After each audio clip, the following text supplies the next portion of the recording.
नमस्कार, मैं मनभूषण कुमार। आप सबों को मैं अपने YouTube चैनल पर स्वागत करता हूं। आज मैं सबसे पहले बिहार बार काउंसिल के चेयरमैन मनन मिश्रा को लीगल सर्विस अथॉरिटी में सदस्य बनाए जाने पर उनको कोटि कोटि बधाई एवं साधुवाद देना चाहेंगे। इसी प्रकार वो आगे बढ़ते रहें, ऊंचाई प्रदान करें और थोड़ा अपने राज्य का सेवा और भी ईमानदारी से करें, यह भी मेरा निवेदन होगा। अब चलें दूसरे विषय पर। बिहार में बार काउंसिल का चुनाव का बिगुल फूका जा चुका है, शंखनाद हो चुका है, तिथि का भी निर्धारण हो गया है। 11 दिसंबर 2023 को इसका चुनाव होने वाला है। इस चुनाव में प्रत्येक जिला तहसील के अनुमंडल के जो अधिवक्ता हैं, जहां भी वो इनरोल्ड हैं, अपने जिला में आके मतदान करेंगे और ये जो बूथ है वो प्रत्येक जिला में बनाया गया है और इस प्रकार अपने संबंधित बार में आके अधिवक्ता अपना मतदान कर अपने लोकप्रिय मित्र को अपने प्रतिनिधि के रूप में चुन सकेंगे, जो उनके लिए सहायक होंगे और चुने हुए प्रतिनिधि बिहार बार काउंसिल के सदस्य बनेंगे। आप सभी जानते हैं कि 11 दिसंबर 2023 के जो चुनाव होगा उसमें 25 सदस्य पूरे बिहार से चुने जाने हैं और इसके लिए पूरे बिहार के अधिवक्ता इसमें मतदान करेंगे और 38 जिला बिहार में है। इसी प्रकार अनुमंडल है, सभी अनुमंडल के भी अधिवक्ता इसमें मतदान करेंगे और इसके बाद जो सदस्य निर्वाचित होंगे वह बार काउंसिल के सदस्य बनेंगे। लेकिन 38 जिला में मात्र 25 सदस्य का ही निर्वाचन होना है, यह विधि सम्मत बात है। अब हम आगे चलें। बिहार बार काउंसिल बिहार राज्य में कानून का अभ्यास करने वाले अधिवक्ता के लिए नियामक और वैधानिक रूप से प्रतिनिधित्व इकाई है। इसका गठन अधिवक्ता अधिनियम 1961 की धारा 3 के अनुसार किया गया है, जो बार काउंसिल ऑफ इंडिया के अनिवार्य आवश्यकता की पूर्ति के लिए किया गया है। बार काउंसिल ऑफ इंडिया का गठन अधिवक्ता अधिनियम 1961 के धारा 4 के आलोक में किया गया है। अब यह जाने कि इसके सदस्य कौन हो सकते हैं। ये बार काउंसिल ऑफ इंडिया के सदस्य कौन हो सकते हैं, इस पर अभी चर्चा कर रहे हैं। बार काउंसिल ऑफ इंडिया के सदस्य होते हैं अटॉर्नी जनरल ऑफ इंडिया, महान्यायवादी जो पदेन सदस्य होते हैं, सॉलिसिटर जनरल ऑफ इंडिया, महान्याय अभिकर्ता पदेन सदस्य होते हैं और प्रत्येक राज्य बार काउंसिल के निर्वाचित सदस्यों में से एक सदस्य जो है वो उनके सदस्य होते हैं। इस प्रकार से बार काउंसिल ऑफ इंडिया का गठन होता है। अब देखिए, मार्च 1953 में ऑल इंडिया बार कमेटी के प्रमुख के रूप में SR दास ने अखिल भारतीय बार काउंसिल और राज्य स्तरों पर काउंसिल के लिए एक निकाय के निर्माण हेतु प्रस्ताव रखा और भारत सरकार, जो केंद्र सरकार थी उस समय, उसके प्रतिवेदन को स्वीकार कर लिया, जिसके बाद तत्कालीन प्रधानमंत्री पंडित जवाहरलाल नेहरू ने अधिवक्ता हित में जो प्रस्ताव दिया गया था उसको स्वीकार करते हुए और भी उसको व्यापक रूप प्रदान करते हुए अधिवक्ता अधिनियम 1961 का निर्माण किया, जो दिनांक 19 मई 1961 से लागू है। और बार काउंसिल के सदस्य बिहार राज्य में कानून का अभ्यास करने वाले अधिवक्ता के रूप में नामांकित और अभ्यास करने वाले सदस्यों में से चुने जाते हैं और वह बार काउंसिल ऑफ इंडिया के बैठकों में राज्य का प्रतिनिधित्व करते हैं। यह उनका लीगल स्थिति है। अब हम देखें कि अधिवक्ता कल्याण की क्या क्या संभावनाएं हैं। यह जो हमारे प्रतिनिधि जो 25 सदस्य हैं उनको हम चुनते हैं, आखिर क्यों चुनते हैं?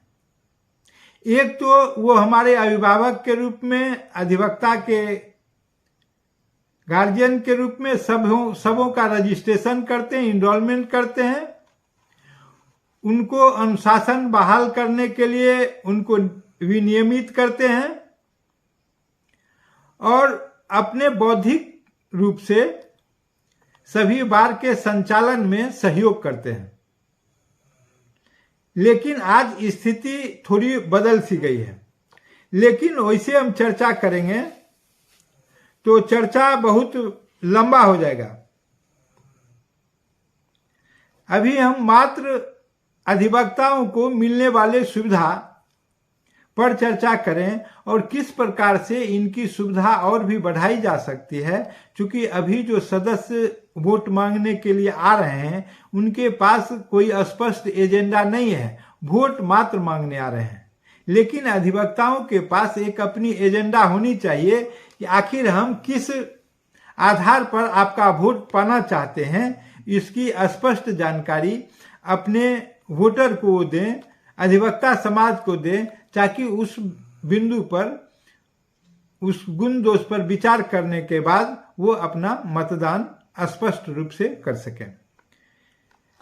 आम अधिवक्ताओं को कई प्रकार की सुविधा बार काउंसिल ऑफ इंडिया और राज्य बार काउंसिल के द्वारा दिया जाता है। उसकी सही जानकारी भी आज अधिवक्ताओं के बीच में नहीं है, जिसके कारण कई बार बार काउंसिल के सदस्य के निकट रहने वाले अधिवक्ता लाभान्वित हो जाते हैं, जबकि अन्य अधिवक्ताओं की इसकी जानकारी भी नहीं रहती है। अब हम अधिवक्ताओं के लिए कल्याण योजना पर प्रवेश करें। तो कल्याण योजना पर प्रवेश करें तो आखिर यह जो कल्याण योजना जो अधिवक्ता के लिए बना, आखिर यह कैसे बना, यह जानना सबों को बहुत जरूरी है। अधिवक्ता बड़े संकट में था, संकट में तो आज भी है, लेकिन आज दूसरे प्रकार से अनेक फंड मिल जाते हैं जिससे कुछ सहयोग हो जाता है। लेकिन पहले अधिवक्ता के पास किसी भी प्रकार का कोई फंड नहीं होता था। अगर 26 जनवरी और 15 अगस्त के लिए कार्यक्रम करने पड़ते थे तो अपने संघ के कुछ लोगों से चंदा करके वह कार्यक्रम किया जाता था और इस प्रकार से 26 जनवरी और 15 अगस्त भी मनाए जाते थे, क्योंकि उनके पास विधिवत कोई ऐसी राशि नहीं होती थी जिससे कि इस प्रकार का कार्यक्रम किया जाए। और ये तो एक कार्यक्रम की बात है, अधिवक्ता मर गए, अधिवक्ता के पास कोई दुर्घटना हो गई तो किसी भी प्रकार की कोई राशि नहीं होती थी। कई बुजुर्ग लोग बहुत बहुत कहानी कहा करते थे। वो बताते हैं कि कई बार लोग रिक्शे पर जा रहे थे और घर पहुंचने से पहले ही उनका देहावसान हो गया और स्थिति यह बनती थी कि उनका देह संस्कार कैसे हो सकेगा, इसके लिए उनके पास पैसे नहीं रहते थे। हालांकि स्थिति में बहुत परिवर्तन नहीं हुए, समय बहुत बदला है, तो इसलिए अधिवक्ताओं ने एकजुटता का प्रदर्शन किया और वो सरकार के समक्ष अनेक प्रकार का मांग रखने का काम किया और उसका नेतृत्व भी उस समय के जो बार काउंसिल के सदस्य थे उन लोगों के हाथों में दिया गया। और इस प्रकार से उस समय जगन्नाथ मिश्रा के 82, 81, 82, 83 में सरकार थी। सभी लोगों ने उनके सरकार के विधानसभा को ठप कर दिया और जाके विधानसभा के गेट पर धरना दिया, विधानसभा में फानने का प्रयास किया और पुलिस और अधिवक्ता के बीच काफी मुठभेड़ हुआ। इस प्रकार से इतना ही नहीं, अधिवक्ता की भारी मात्रा में पूरे बिहार में गिरफ्तारी हुई। लगभग 25-30 अधिवक्ता मुजफ्फरपुर से भी हिरासत में गए थे। अगर हम अभी नाम लें, और बिहार से भी कई लोग गए थे और उनको 15 दिन 20 दिन तक हिरासत में रहना पड़ा था। और तब जाके सरकार जब जेल भरो अभियान अधिवक्ता का चला और अधिवक्ता अपने मांग के लिए जेल गए, तब जगन्नाथ मिश्रा जी की सरकार ने इस बात को सैद्धांतिक रूप से मान लिया कि नहीं, अधिवक्ताओं के लिए भी एक कल्याण कोष होगा और उसका निर्माण हम करेंगे। इस प्रकार से अधिवक्ता ने एक प्रकार से राहत का सांस लिया और कल्याण कोष के बारे में अधिवक्ता के लिए कुछ फंड दिया जाए, इसके बारे में सरकार चिंता किया। उसके पहले अधिवक्ता को मदद दिया जाए, इस प्रकार की किसी भी प्रकार का सोच न तो सरकार के पास था, न ही अन्य किसी भी संस्थान के पास था। इस प्रकार से देखें तो जेल भरो अभियान ने, अधिवक्ता का त्याग ने, अधिवक्ता का संघर्ष ने, अधिवक्ता का जुझारूपन ने रंग लाया, जबकि अधिवक्ता की संख्या आज की भांति बहुत अधिक नहीं था। आज हम संघर्ष के लिए नहीं निकल पाते हैं। आज हमारे पास चट्टानी एकता का अभाव है। लेकिन उस समय सभी लोगों ने, पूरे बिहार ने एकजुटता का परिचय दिया, जिसका लाभ अधिवक्ताओं को मिला। और मिला कैसे? तो अब हम उनके कल्याणकारी योजनाओं में प्रवेश करें कि आखिर कल्याणकारी योजना क्या क्या है। तो हम पाएंगे कि बिहार राज्य अधिवक्ता कल्याण कोष 1983, तो गठन क्या हुआ कि बिहार राज्य अधिवक्ता कल्याण कोष 1983 बना। और 1983 जो बिहार राज्य अधिवक्ता कल्याण कोष बना, तो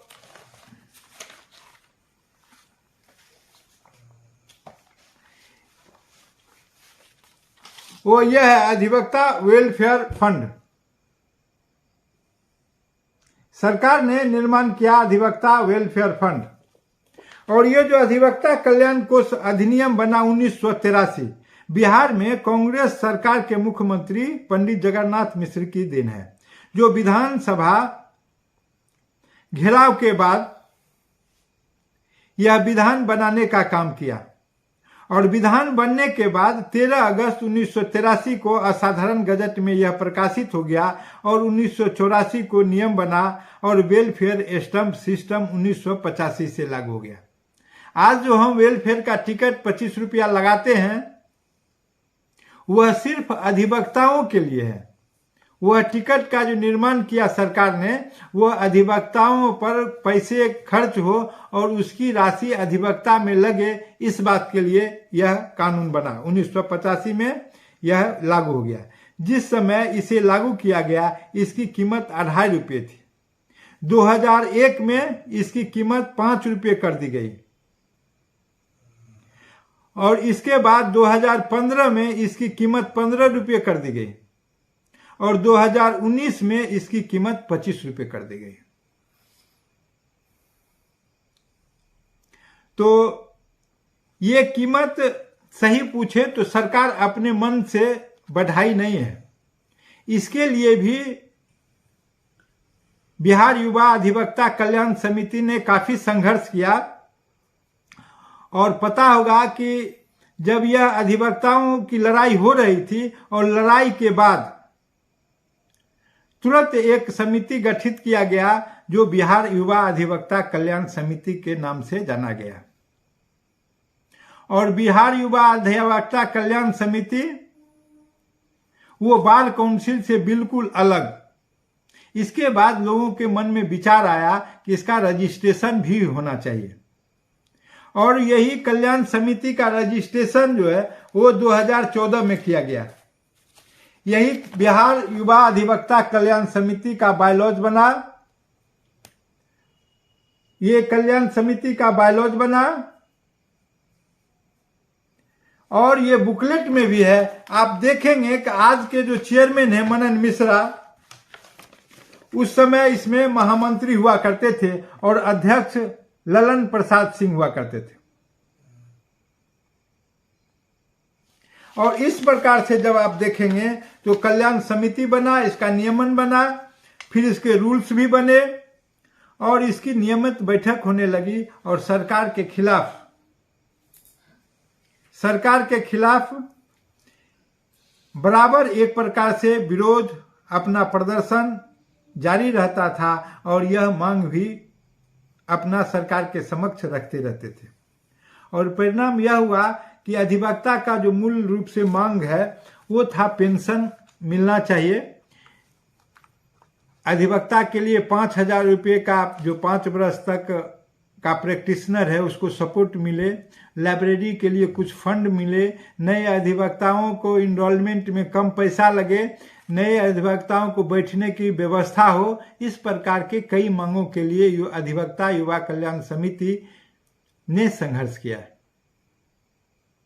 और अध्यक्ष बदलते रहे, कारवां चलता रहा, लेकिन बाद में आके बड़ी चालाकी से बार काउंसिल ने उसको विखंडित करने का काम किया। कल्याण समिति को टुकड़ा टुकड़ा में बांट दिया, जिससे यह संगठन कमजोर हो गया और स्थिति आज यह है कि आज आवाज उठाने वाले लोगों का परम अभाव हो गया है। हम आगे चलें, फिर उस पर भी वार्ता करेंगे कि आखिर क्या हुआ और कैसे कैसे इसमें बढ़ोतरी हुई। अब देखें कि जब वेलफेयर स्टैंप 2.5 रुपये से 5 रुपये हुआ, तब वर्ष 2012 में मृत्यु लाभांश में बढ़ोतरी की गई और मृत्यु लाभांश में कोई ऐसे बढ़ोतरी कृपा नहीं की गई।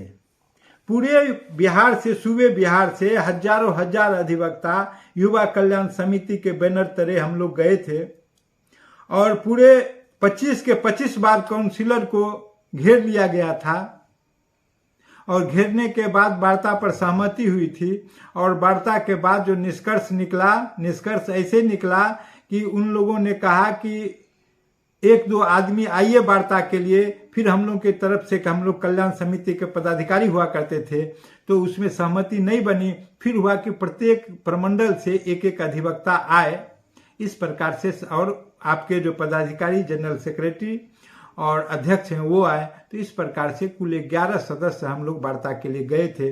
वह तारीख था 29/4/12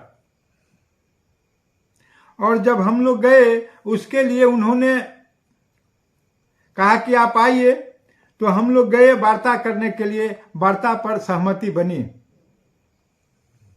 सहमति क्या बना? तो डेथ बेनिफिट भी बढ़ाए जाएंगे और वॉलेंट्री रिटायरमेंट का भी जो था लाभांश बढ़ाए जाएंगे। और यह वह पत्र है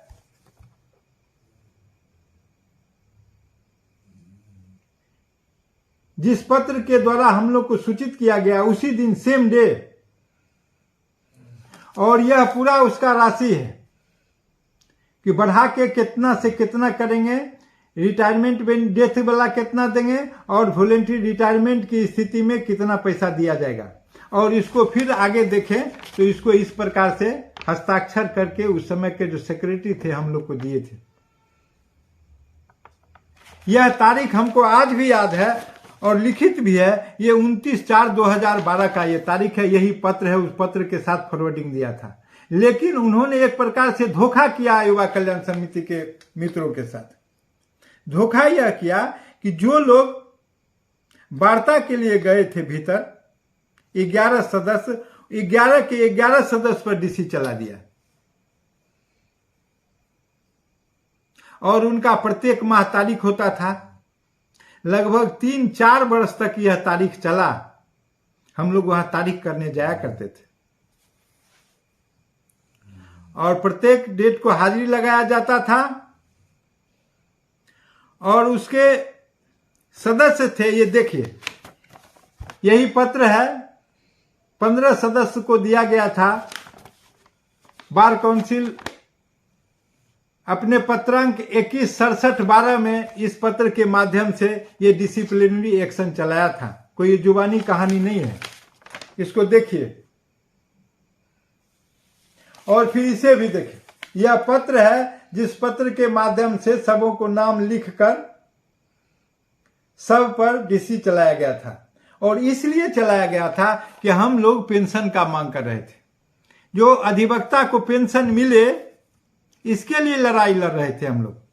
अधिवक्ता को डेथ बेनिफिट मिले, उसको बढ़ाया जाए, इसके लिए हम लोग लड़ाई कर रहे थे। अधिवक्ता को मेडिकल क्लेम मिले, इसकी लड़ाई हम लोगों की थी। अधिवक्ता को वॉलेंट्री रिटायरमेंट की राशि बढ़ाई जाए, इसकी लड़ाई हम लोगों की थी। अधिवक्ताओं को बैठने का, भवन निर्माण का, लाइब्रेरी का सुविधा दिया जाए, इसकी लड़ाई हम लोगों की थी। हम लोगों ने उन लोगों से निवेदन किया था जो तत्कालीन 25 बार काउंसिलर थे और मनोनीत उनके सदस्य थे। हम लोग कहे कि श्रीमान, हम लोग का आयु अभी कम है, जो अभी डेथ क्लेम की राशि मिलेगी वह पहले आपको मिलेगी, हम लोग को बाद में मिलेगा। अगर वॉलेंटरी रिटायरमेंट जो मिलेगी तो पहले आपके मित्र को मिलेगा, क्योंकि आप बुजुर्ग लोग हैं। उनमें से आपके मित्र पहले रिटायर होना चाहेंगे, हम लोग की बारी बाद में आएगी। यह मेरी कोई व्यक्तिगत लड़ाई नहीं थी, लेकिन सजा 11 के 11 आदमी को व्यक्तिगत हुआ था। सजा इस प्रकार कि हर डेट को जाना है, धमकी है, अनेक प्रकार का बात हुआ करता था। हम लोग वहां हाजिरी लगाया करते थे। तो यह स्थिति थी और इसके कीमत पर हम लोग को क्या मिला, तो वो राशि बढ़ाई गई जो हम बताए, वो न्यूनतम कर दिया गया 2,60,000 रुपया डेथ क्लेम। उसकी चर्चा हम अभी आगे करेंगे, लेकिन यह पत्र है जो उस समय उसी दिन सेम डे हम लोग को कहा गया कि वार्ता के बाद आप रुकिए और आप यह पत्र लेके जाइएगा, और हम लोग वो पत्र लेके आए थे। यह अधिवक्ता का संघर्ष की कहानी है, यह अधिवक्ता का जुझारूपन है, यह अधिवक्ता के संघर्ष की इतिहास है, जिसके आधार पर अपने अधिकार पाते हैं लोग। लेकिन आज कुछ वैसा नजर नहीं आ रहा है, तब हम यह वीडियो बना रहे हैं। फिर आगे चले। जब यह वेलफेयर स्टैंप की कीमत 2.5 रुपये से 5 रुपये हुआ, तब वर्ष 2012 में मृत्यु के लाभांश न्यूनतम 5,000 रुपये से बढ़ाकर 2,60,000 रुपये कर दिए गए। वही हुआ जब हम लोग घेर घार किए तो ये स्थिति थी। और वर्ष अभ्यास, इसके बाद 30 वर्ष अभ्यास के बाद उसमें स्लैब बना दिया गया, जो अभी हम बता रहे थे कि प्रत्येक वर्ष का उसमें स्लैब था, क्रमवार कैसे बढ़ेगा। तो फिर उसमें 30 वर्ष जो प्रैक्टिस करेंगे, पहले उनको 1,35,000 रुपया था, लेकिन अभी अभी उनको बढ़ाकर 5 लाख रुपया कर दिया गया। ये 2012 की कहानी हम कर रहे हैं। और पहले 30 वर्ष या उससे आगे की बात थी, 30 वर्ष या उससे आगे के अनुभव वाले लोगों के लिए 1,35,000 था, लेकिन इस बार जो किया गया वह 50 वर्ष और उससे अधिक वाले अनुभव के लिए 7 लाख रुपए की राशि डेथ क्लेम में कर दिया गया। और उसी प्रकार स्वेच्छा से सेवानिवृत्ति के लाभांश भी बढ़ाए गए।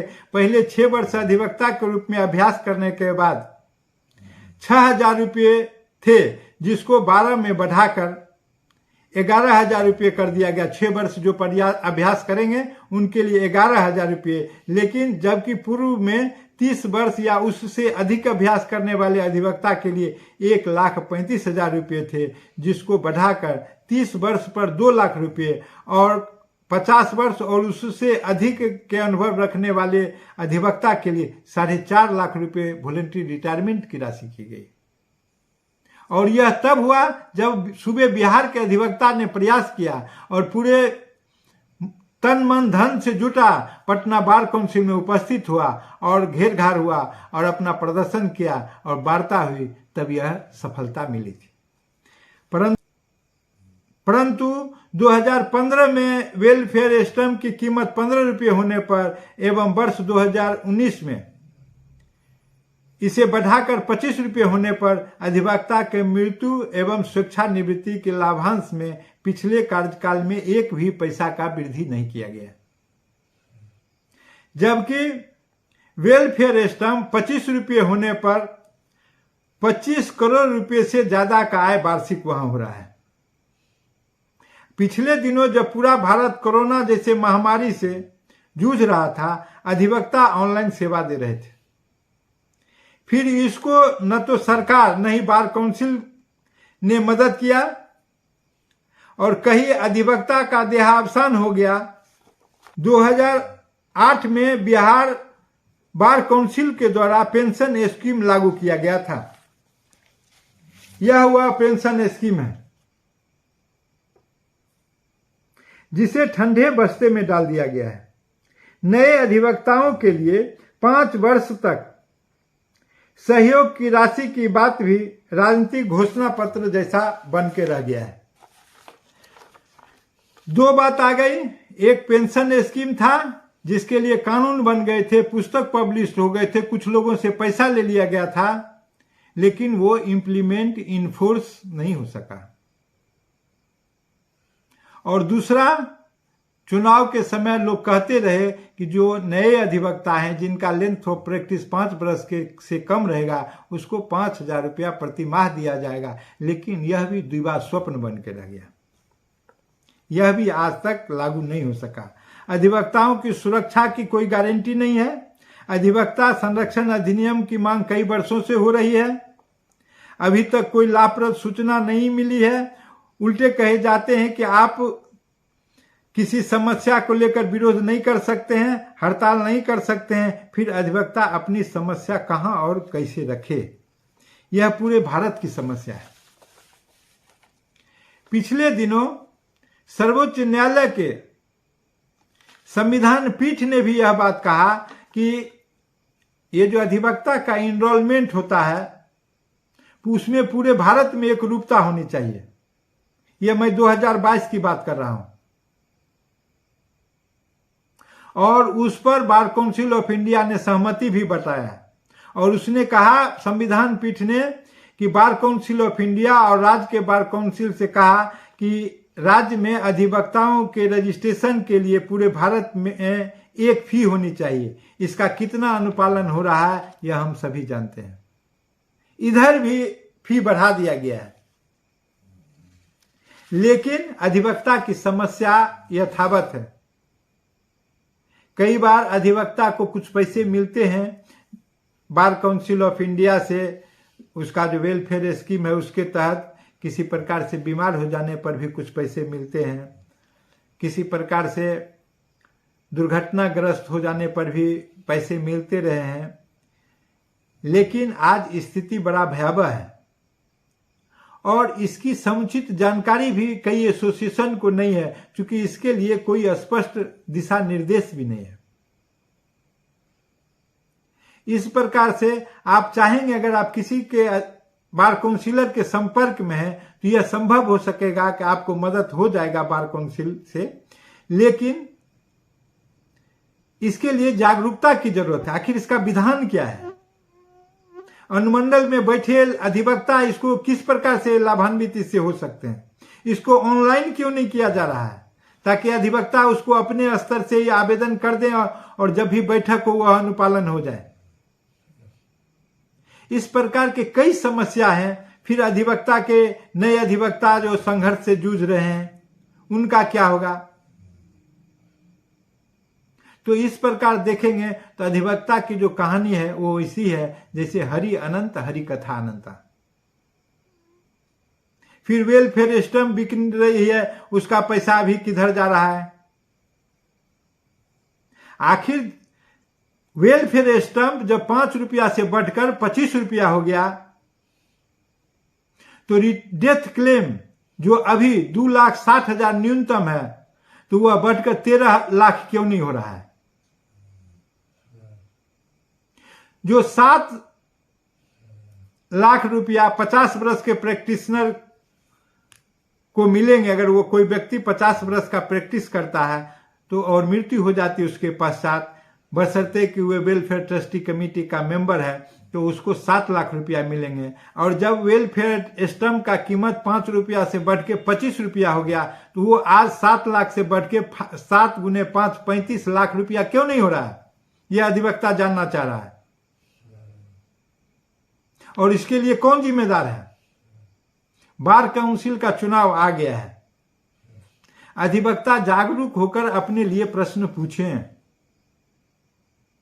और फिर आवेदन, अगर इसके डेथ क्लेम के लिए उनके बच्चे भी देते हैं तो आवेदन पत्र खो कैसे जाते हैं? यह बहुत गंभीर समस्या है और इसके लिए गारंटी कौन देगा? अधिवक्ता किससे अपनी गारंटी लेंगे? अभी अवसर है सभी लोग से। सभी लोग बुद्धिमान लोग हैं, बुद्धि डबल ग्रेजुएट हैं, सभी लोग अनेक प्रकार से सभी के संपर्क में, विद्वता की किसी प्रकार की कमी नहीं है। हर पहलू पर अपना गुना भाग करते हुए अपना वोट डालने का प्रयास करें। यह साधारण घटना नहीं है। अधिवक्ता की हित की बात है। अधिवक्ता अपने हित को कैसे संरक्षित कर सकता है? यह चुनाव हुई है जिसके माध्यम से हर लोग नेता अपने वोटर के पास जाते हैं और अपनी बात को रखते हैं कि हम आपके लिए आगे जो 5 वर्षीय योजना है जिसमें 5 वर्ष हम जीत के जाएंगे, आपके लिए क्या क्या करेंगे। इसलिए अधिवक्ता को भी चाहिए कि जब उनके समक्ष कोई नेता आए वोट मांगने के लिए, एक प्रश्नावली बनाकर उनसे प्रश्न करें, आखिर आपको वोट क्यों नहीं दिया जाए और आप ये सब मापदंड क्यों नहीं मेरा पूरा करिएगा, यह पूरा कीजिएगा तभी हम आपको वोट देंगे, और नहीं पूरा कीजिएगा तो आप उसके योग्य नहीं हैं। इस प्रकार से इस बिंदु पर गंभीरता से, खासकर डेथ का बेनिफिट है इसका, जिसको कि वेलफेयर स्टैंप 5 से 25 रुपया हो गया, इस पर चिंता होनी चाहिए। वॉलंटरी रिटायरमेंट हुई है तो 2 यक्ष प्रश्न है। पेंशन भी होना चाहिए, लागू होना चाहिए अधिवक्ता का, अब नहीं तो कब मिलेगा, क्योंकि हम लोग इसके लिए बहुत लड़ाई लड़े हैं। विधानसभा में प्रश्न हम लोग उठवाए थे कि वेलफेयर का जो स्टैंप है वह जो है सो 5 रुपया से बढ़ाकर 25 रुपया कर दिया जाए। 2 भाग में किया गया। हम लोग यह भी प्रस्ताव उस समय लाए थे ताकि राशि बढ़ेगी तो हम लोग को पेंशन मिलेगा। हम लोग यह भी कहे थे कि वे जो वेलफेयर स्टैंप है अगर नहीं हो तो 5 रुपया का टिकट जो है, जिस प्रकार से पिटीशन पर हम लोग साटते हैं 5 रुपया का स्टैंप, उस प्रकार एक स्टैंप वेलफेयर का पिटीशन पर भी लग जाए ताकि ये राशि बढ़ेगी, तब हम लोगों के लिए पेंशन जो है सो मिलने की स्थिति बनेगी। लेकिन यह पेंशन का किताब कानून बन के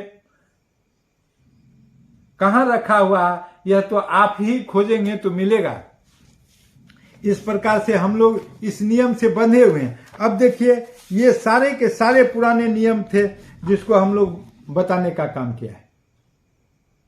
पुराना जो राशि था वो इस प्रकार से था, और नया राशि जो है वो अभी हम आपको बताने का काम किया है। अभी तक 3 बार इसमें बढ़ोतरी हो चुकी है। एक वेलफेयर ट्रस्टी कमेटी बना उस समय, उसके बाद फिर जो है वो 2012 में। आज 12 से लेके अभी लगभग 11 वर्ष बीत गए हैं, इसमें किसी भी प्रकार की बढ़ोतरी नहीं हुई है। इसलिए और भी अन्य समस्याओं को अपने में समाहित करते हुए अपने नेताओं के समक्ष सभी बात को रखने का प्रयास करेंगे। लेकिन एक बात अवश्य कि सभी लोग मतदान अवश्य करेंगे, अपने जनप्रिय नेता को जिताने का काम करेंगे ताकि आपका काम भी हो सके। यह बहुत सुंदर अवसर है। अगर इलेक्शन न हो तो अधिवक्ता की महत्ता भी घट जाती है। अधिवक्ता कई बार इसलिए भी महत्वपूर्ण हो जाता है कि बीच बीच में चुनाव आ जाता है। इसलिए एक तरफ तो मतदान करें, लेकिन प्रश्न भी अपने नेताओं से करें कि आखिर वोट दें तो क्यों दें, हमारा उसमें किस प्रकार भलाई निहित है, हमारे भलाई के लिए आप क्या कर सकते हैं, कितने आप में जुझारूपन है। इन सभी बिंदुओं पर विचार करते हुए मतदान करें। मतदान अवश्य करें। वो मतदान की तिथि फिर से मैं बताने का काम करूंगा। वो है 11 दिसंबर 2023 सुबह 11 बजे से, सुबह 10 बजे से ही मतदान होगा। सभी लोग उसमें भाग लें और अपने नेता को चुनें, और जिसमें 25 सदस्य को बार काउंसिल जाना है जिताकर वहां पहुंचावे, ताकि आपके 5 वर्ष आगे का जो भविष्य है वह उनके हाथों में सुरक्षित रह सके। अगर यह वीडियो आपको पसंद आया हो तो इसे सब्सक्राइब करें, बेल आइकन दबाने का प्रयास करें, लाइक करें और शेयर करें।